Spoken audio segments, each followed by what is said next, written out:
Hi everyone, and welcome to this afternoon's webinar. And I know I keep saying it, it's afternoon for us here in the UK. It may not be afternoon where you are, but wherever you are, thank you for coming along and taking some time out to spend it with myself, Anna, and my husband David, who is actually sitting behind me. We are going to be looking at what the markets are doing this afternoon, particularly the US markets. I think we're going to have a look at a bit of Forex and possibly some Forex futures as well. There's been a rather nice move on the British pound, but we're going to look at it maybe from the perspective of the futures market. And I think David's got a commodity up as well. But anyway, let's see where the market takes us today. But before we start, as always, may I draw your attention to the disclaimer that I know you can see on your screen. As you know, trading can be a very risky business, so please don't ever think of using money that you cannot afford to lose. As always, we are going to be looking at the charts through the prism of volume price analysis. What is volume price analysis? It is looking at the chart, looking at the price action, and how it interacts with the volume, how the volume interacts with the price action. In other words, is what you are seeing on the chart a genuine move? Is it a trap move? Or is it an anomaly? Because that will dictate to you and tell you where the price is likely to be going next. And really, that's all we want to know as either traders or investors. This is the book on Amazon, which explains how the methodology works and the concepts that make up the methodology. What is also accompanying the book is a book of worked examples, because it was one of the things that traders and investors asked for. They said, well, you know, that's the book explains the theory, as I said, the concept, but how do you see that applied to actual charts? So we put this book together, and there's over 200 examples there. Across all time frames, and this one is specifically for indices, a lot of stocks and some commodities, and there is a Forex version as well. In fact, on my Twitter feed, I had a trader who trades the Indian market and said, you know, well, can you possibly look at the Indian market and stocks? And apologies, I didn't want to cough into the microphone. And yeah, I mean, it's not a, you know, I'll look at any chart, but in reality, once you understand how VPA works, the ticker on the top left hand of the chart is almost irrelevant from a technical analysis point of view. Then, of course, you may have to look at fundamental news, and particularly with stocks, you have to look at all the some of the fundamental metrics that you would also need to be aware of. And certainly for US stocks, the one thing that you really have to be aware of if you day trade stocks is earnings season. I mean, we've had a classic one today on the pre-market. A retail company actually came up on my news feed. In pre-market, it soared almost 5%, and of course it's open gapped up, and etc. etc. So what I've also done on this one, I've actually pulled up a slide which we've used in the past, and it's actually as part of our Forex trading program, because it was brought back to my attention by one of our students, and it really kind of encapsulated what VPA is and what it does and where it sits, if you like, in your technical analysis approach. And when we were trying to explain this to you know, as I said, to traders and investors, what can we, you know, what's the easiest way to present it in a graphic form? And we had it in the form of a house, because VPA is, if you like, your foundational methodology. That's going away there. Oh, go back. Here we are. Right. David, can you see that black line across the bottom there? Can you see something across? Oh, you can't. Oh, brilliant. Sorry, I thought you could see something from my screen.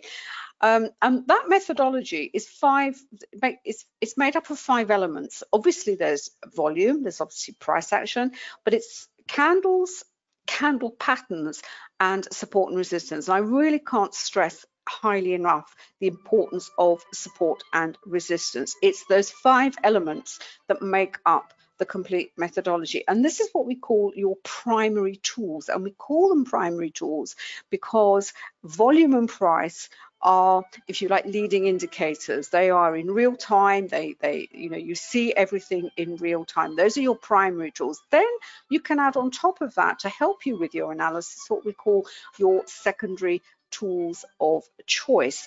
It doesn't mean they're second best, it just, they are tools, and they have been developed to help you with trading, not only trading decisions, but also making sense of what you see on the chart, the structure of the chart. And these are the tools that are the most familiar, most traders are familiar with. We've got moving averages, Fibonacci, etc. We've got fractals, etc., etc.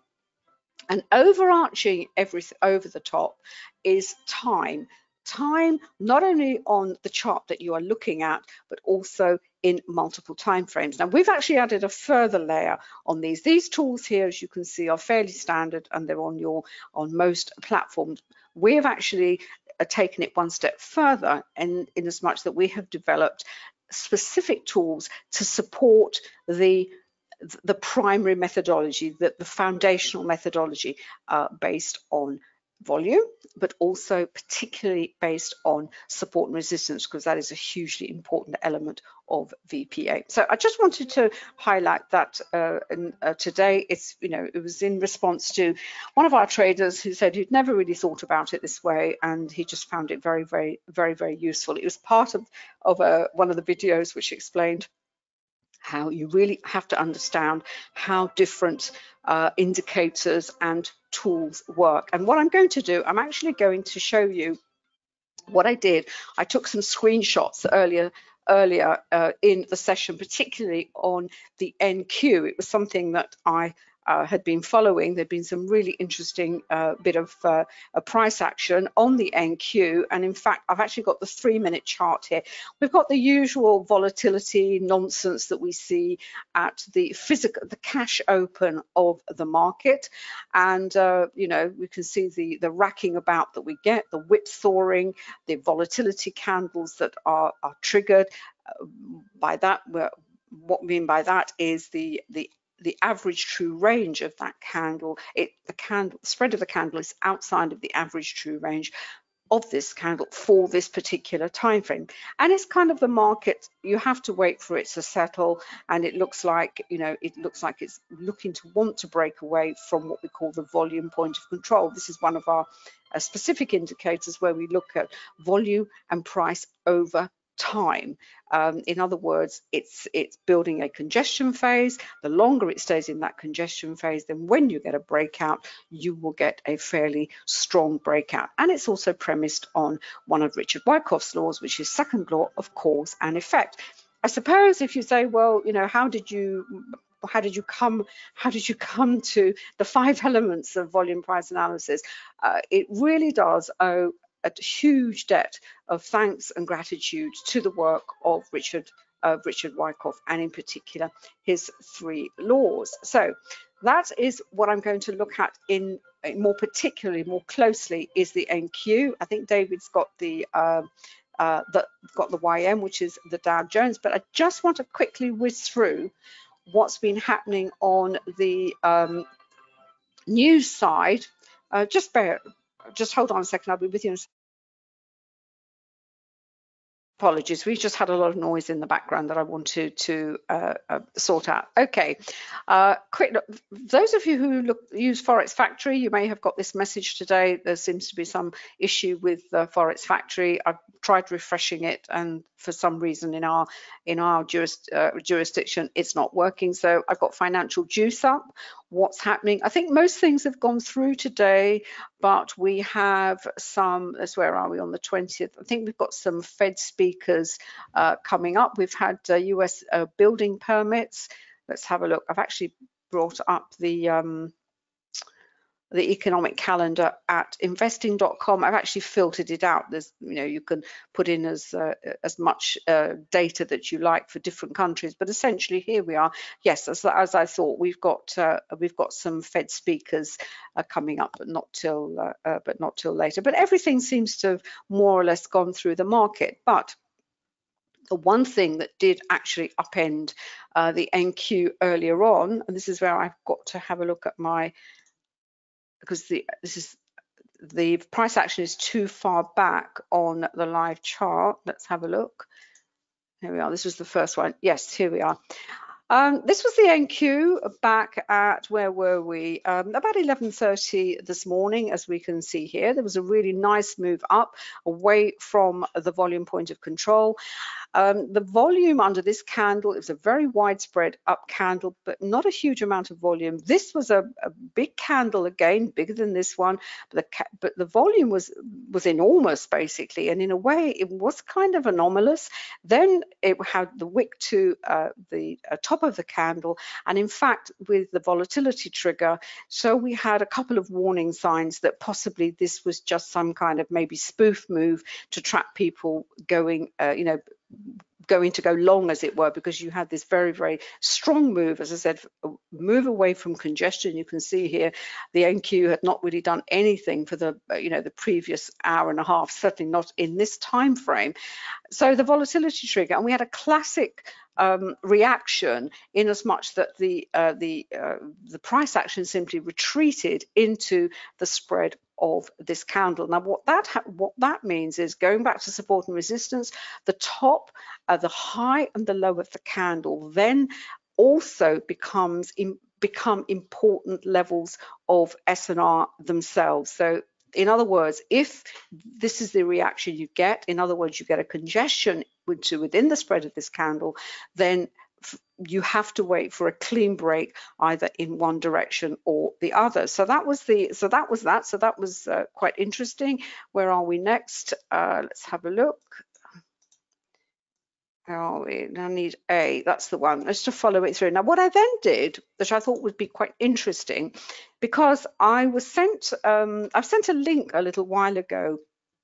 It was just someone just said, look, I use VPA and what have you, because we do say with volume price analysis, you can add on, you can add on your standard indicators, and if you've got quantum indicators or other indicators, it's entirely up to you. The methodology is you adapt it, you blend it into whatever approach you want, and in particular moving averages, because moving averages are a very popular indicator for traders to use. And moving averages are great when you're in a trend. And this particular link was saying, well, this trader was using a moving average to either exit a trend or to see whether there was a reversal. And I said, yeah, that's fine. I can, we explained how it was being used, and I said, yeah, I agree with that. But actually,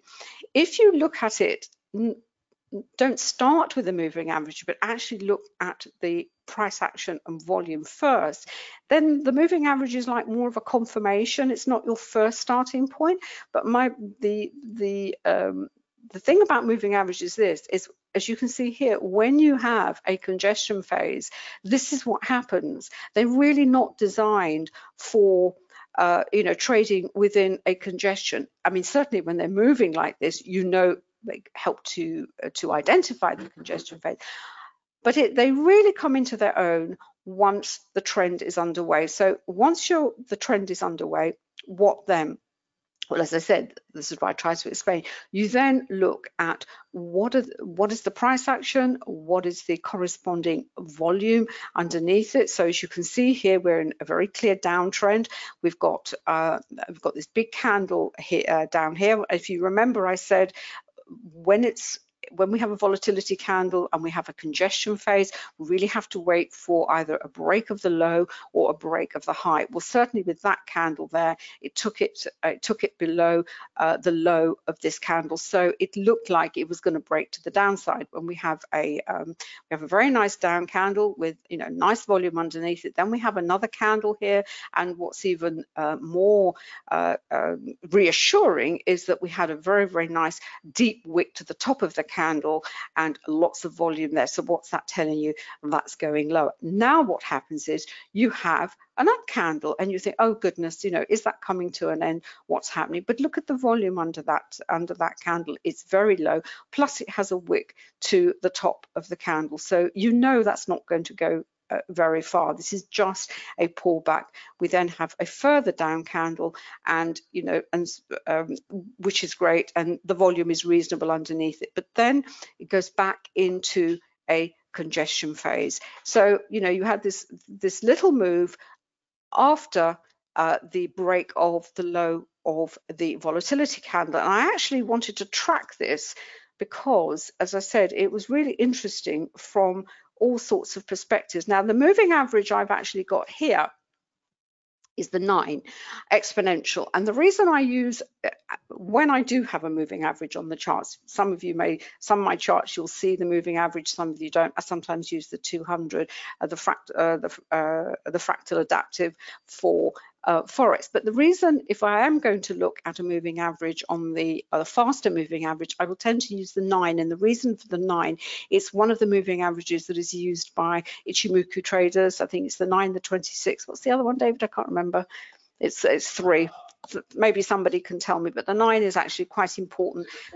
The 14, I think the 9, 14, and the 26. But don't quote me that. You can check it out yourself. But the 9 is definitely the one that is used. Now, what's interesting is here we are. We've moved on. This is the move lower, as we saw. We went straight into this congestion. We've got these support and resistance levels here. We've got strong resistance here. We've got the VPOC, and we've got support, and we're kind of moving sideways. And then suddenly, bang! You think, well, what on earth was all that about? And I will tell you what all that is about. It was because it came up on my Financial Juice news feed, but I think it's too far back. Essentially, we've had those of you who come along regularly, I've given you a laundry list of potential risk events that are going to upend these markets. We've had, I won't bore you with them now, but they include the election, they include obviously the virus, etc., etc. But one of them, lurking in the background, is the decision by Congress is to look at the very big tech companies. That's Facebook, Google, who else? Amazon comes under a sort of text. They have become monopolistic, and they are going to bring them up for what do you call it? Antitrust, isn't it? Antitrust is basically when companies are too big and they've wiped out all their competition. It's not really capitalism as it's supposed to work. They're too big, and they've gobbled up all their competitors. Here we are. So it's Google, Facebook, and Apple as well. It's passed through Congress, and they're actually going to enact the laws that will force some of them to actually break up.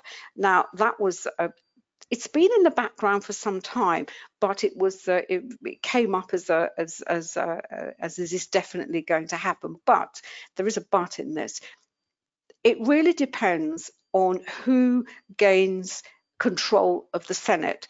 If the Democratic Party have a clean sweep, that's the presidency in both the Congress and the Senate, there is a very, very big likelihood that is going to happen. And obviously these big companies, they're worth a huge amount of money. People invest in them. If they're going to be forced to downsize, to sell off chunks of their company, maybe they're not going to be so profitable. So that is a big what was I going to say? It's something to watch for and listen out for, certainly as a consequence of the US election. So we have the volatility and all the uncertainty surrounding the election itself. We don't even know when we're going to get the result. Certainly, I doubt it will be the day of the actual election itself. And is it going to be contested? So you have that uncertainty. Then the next question is, once there is a result, what is that result? Is it is it Trump and Democrat Congress and Senate? Is it a Biden has the Congress and Senate, or is it Biden that has Congress but doesn't have Senate? And that last one, if they don't gain perhaps the Senate, maybe that won't be quite so critical for these companies. But that was enough to upend the price action in the Nasdaq. And this other this was another piece of, it was an article I found. It's really explaining the consequences of what is likely to happen to these companies. So the presidential election has has huge implications, not only for the States, but for the rest of the world, but it also has implications for what is likely to happen in the stock market. So what do we have? We had a big sell-off in the candle. All the other candles, all the other volume bars were squashed because it was triggered this selling. Volatility candle, and as you can see here, but then some buying did come in. And just to finish off, where are we? I did sort of keep a nice sort of a record of these. Let's have a look. Where is it? D. There we are. That's it. And then we had some, as I said, back into the spread of the candle and to some congestion. And then if you notice the time, we are then moving on to the start of the open. That's the cash open. So it tends to sort of start to go into congestion and to pause while the market waits for the next, for the next open. That's D. I actually caught it on the Renko. That was the Renko chart, straight down there. So that's another way. And what is the last one that I have? Let's have a look. What did I have? Yes, and in fact, we did get, that was the volatility candle. We had a bit of congestion. The VPOC actually came from there down to there. We had a little bit more of a sell-off, and then we had some buying coming in on this this hammer candle that we see here. In fact, we also had buying on the previous candle. Although that's a down candle, it's got quite a deep wick to the bottom of the candle. That's buying under there. It's stopping volume and it's buying at the same time. That is where the buying came in, and away it went to the VPOC, and it actually congested at the VPOC until the open. Where are we at the moment? There we are. Here we are. That's it. This is the buying that we saw here. Those two candles straight back into the VPOC, back into a congestion, waiting for the open. More racking about, and we've had another pull away on from the volume point of control, but straight back into this area. If you see here, we're back into the area where we were earlier on when we had that big down candle here. And what's happening to our moving average? Well, as you can see, it's going sideways, which is what we expect because we're in a congestion. Again, understanding the structure of the chart, what is the price action doing? What is the volume doing? We're in a congestion. How do we expect this indicator to behave? It's behaving exactly as we would expect. Then we have the pull away, and it looks like we're getting another reversal. Where's it going to go to? Well, it's probably going to go straight back down onto the volume point of control. And we know that we've got weakness here, we've got weakness here, we've got weakness here. And if that develops into a nice downtrend, what we want to see are falling prices, rising volume, and any reversal or attempt to rally will be on, if it's an attempt to rally, we'll know that because the volume won't be there to support the reversal. So that's what I wanted to say about the NQ and the price action that it's in at the moment. Looking at what we see at the on the Renko version, and we can see it's really quite messy. A lot of whipsawing. Yeah, it's it's in a range. It depends. If you're on the seconds chart, and I'm on the 3-minute chart, if you're on the minute chart or tick chart or Renko chart, possibly you can sneak some points either way. One way or the other. But if you're on the slightly slower charts, these time charts at the moment, I would say, given that it's moving back to the volume point of control, if you say that was a sort of a fake out from there, but there may have been enough in that move if you're on the faster time frames. Right, I'm going to leave it there on the NQ. If you've got any questions, just please put them into the chat box. I'll happily answer them for you, either on air or in the box itself. I'm going to pass over to David. I don't know what he's been looking at, so we'll see. All sorts of things. Oh, well, yeah, more VPA and lots of other things to look at as well.